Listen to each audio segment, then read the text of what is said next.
Hi hello नमस्ते. कशा आहेत मैत्रिणींनो? मस्तच राहा. तर माझ्या नवीन रेसिपी चॅनलला तुमचं स्वागत आहे. पाहू शकता इथे पोहे आपल्याला स्वच्छ धुवून घ्यायचे आहेत. तर पोहे मी स्वच्छ धुवून घेतलेले आहेत बघा, पाहू शकता. तर हे जरा 5 मिनटं आपण भिजत ठेवूया.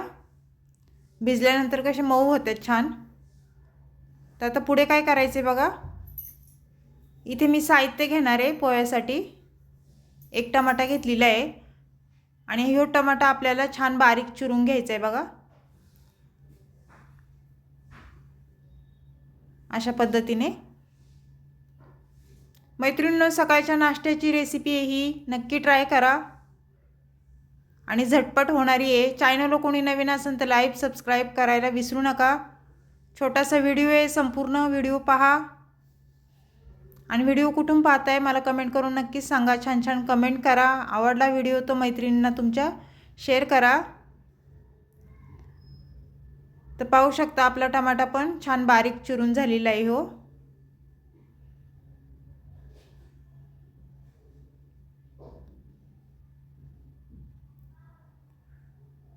त्यानंतर पुढे काय करायचे बघा, मी कोथिंबीर घेतलेली आहे. स्वच्छ कोथिंबीर धुवून घेतलेली आहे बघा. ती आपल्याला छान ही कोथिंबीर चिरून घ्यायची, छान बारीक चिरून घ्यायची बघा.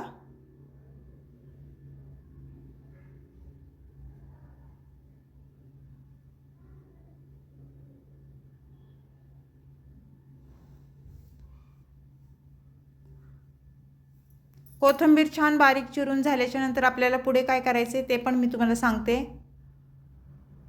मीडियम साईजचे मी 2 कांदे घेणार आहे बघा, पाहू शकता तुम्ही. आणि त्याचबरोबर हिरव्या मिरच्या 5-6 मिरच्या घेतलेल्या आहेत. तुम्ही तुमच्या अंदाजे तिखट कमी जास्त करू शकता, जसं तुम्हाला तिखट. कांदा पण मी छान बारीक चिरून घेतलेला आहे आणि मिरच्या पण चिरून घेतलेल्या आहेत. आणि शेंगदाणे घेतलेत बघा थोडेसे. इथे एक बटाटा घेतलेला आहे. तो बटाटा आपल्याला काय करायचे, वरची साल सर्व बटाट्याची आपल्याला काढून घ्यायची ही. ह्या रेसिपीमध्ये आपल्याला बटाटा पण टाकायचा आहे मैत्रिणींनो. बटाटा टाकून खूप छान ही रेसिपी होती. तुम्ही वल्ला वाटाणा पण ह्याच्यामध्ये टाकू शकता.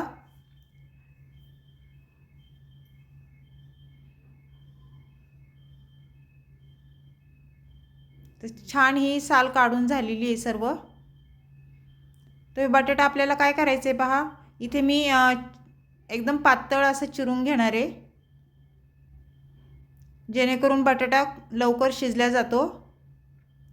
एकदम पातळ फोडी करायच्यात आपल्याला.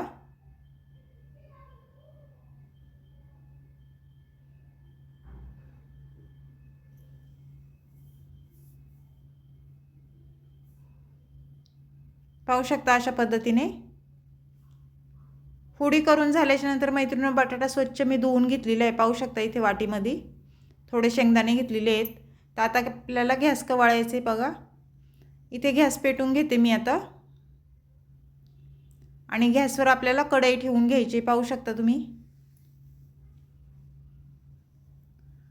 कढई छान गरम झाल्याच्या नंतर आपल्याला तेल टाकून घ्यायचं आहे कढईमध्ये. साधारण मी इथे 1.5 पळी तेल टाकून घेणार आहे. तेल तुम्ही तुमच्या अंदाजे कमी जास्त करू शकता. तेल तापल्याच्या नंतर आपल्याला पुढे इथे काय करायचे, शेंगदाणे पहिले तळून घ्यायचेत बघा. छान खरपूस शेंगदाणे तळून घ्यायचेत हे.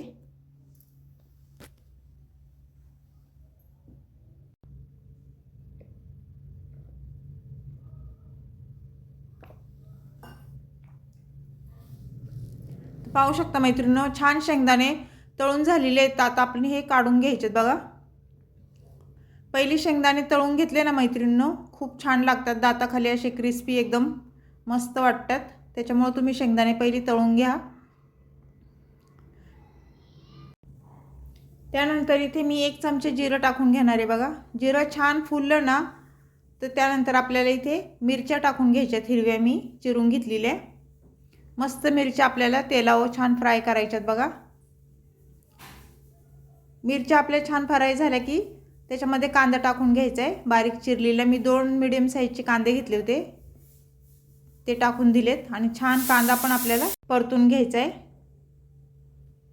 त्यानंतर बटाटा पातळ मी चिरून घेतलेला, तो पण तेलावर टाकून द्यायचा आहे, म्हणजे तो शिजला जातो.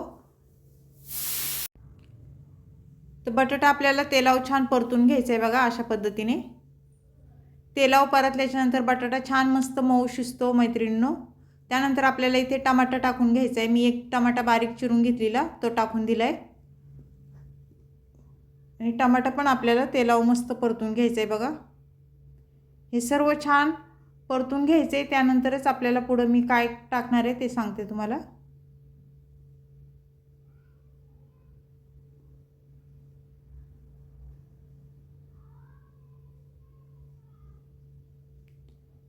ते छान परतले गेलेला आहे आपला टमाटा पण मैत्रिणींनो। त्यानंतर आपल्याला 1 चमचा हळद टाकून घ्यायची बघा। इथे हळद पण छान परतून घ्यायची मस्त। खूप झटपट रेसिपी आहे मैत्रिणींनो। चॅनल कोणी नवीन असेल तर लाईक सबस्क्राइब करायला विसरू नका। त्यानंतर आपल्याला इथे कोथिंबीर टाकून घ्यायची बघा। कोथिंबीर पण तेलावर छान परतून घ्यायची अशा पद्धतीने।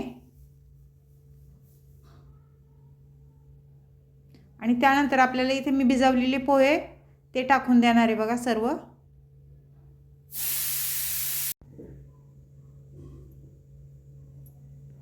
तर पाहू शकता मैत्रिणींनो सर्व पोहे मी टाकून दिलेले आहेत कढईमध्ये। तर आपल्याला हे पोहे छान वर खाली करून घ्यायचे। तिथे चवीनुसार मीठ टाकून घेतलेले आहे बघा।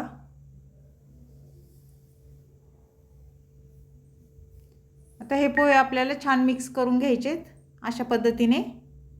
खूप झटपट होणारी रेसिपी आहे मैत्रिणींनो। अशा पद्धतीने तुम्ही नक्कीच करून पहा सकाळच्या नाश्त्यासाठी।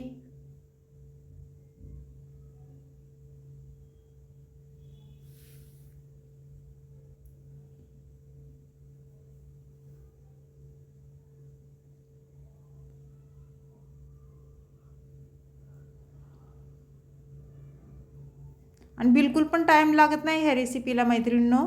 पोह्याच्या रेसिपीला बिलकुल पण टाइम लागत नाही। तर छान आपले हे मिक्स करून झालेले आहेत पोहे पाहू शकता तुम्ही। त्यानंतरच आपल्याला आता बघा शेंगदाणे हे टाकून घ्यायचेत वरती आणि शेंगदाणे पण छान एकदम मिक्स करून घ्यायचेत पोह्यामध्ये आपल्याला। आणि तुम्हाला जर जास्त शेंगदाणे आवडत असेल तर तुम्ही जास्त तळून ह्याच्यामध्ये टाकू शकता। ते छान मिक्स झाल्याच्या नंतर आपल्याला थोडी कोथिंबीर वरून टाकून घ्यायची बघा। कोथिंबीर पण आपल्याला छान वर खाली करून घ्यायची ही।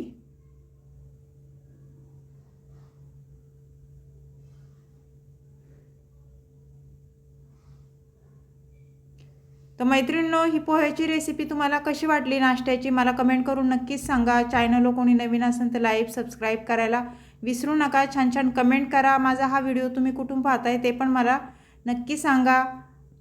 तर अशीच रेसिपी घेऊन मी पुन्हा हजर होईन। तोपर्यंत सर्वांना बाय मैत्रिणींनो, पुन्हा भेटू।